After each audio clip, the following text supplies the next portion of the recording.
Okay બોલો. મારું નામ રીટાબેન દેવમુરારી છે. શેરી નંબર 7માં અમે રહીએ છીએ. અમારું મંદિર છે કેસરિયા હનુમાનજીનું, અને બાજુમાં ઝુંપડપટ્ટી છે, ત્યાં દેવી પૂજક રહે છે.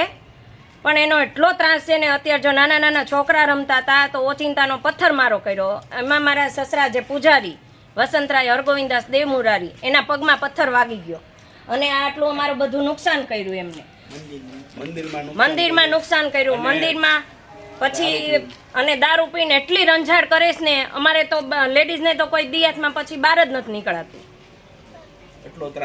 બહુ જ ત્રાસ આપે છે દેવી પૂજક. અને અવારનવાર અહીંયા હાલવાનું બંધ કર્યું, સરકારે વંડી કરી દીધી, છતાં પથ્થર મૂકી અને ઉપર ચડીને ટપીને આવે છે, અને અમને જેમ ફાવે એમ બોલીને વિયા જાય છે. અમે એમ કઈ સરકારે વંડી કરી દીધી તો તમે બંધ કરી દો અહીંયા હાલવાનું, તો કે સરકાર શું કરી લેવાની છે, અમે હાલવાના જ છીએ, છતાં એ બંધ નથી થતા હાલવા વાળા.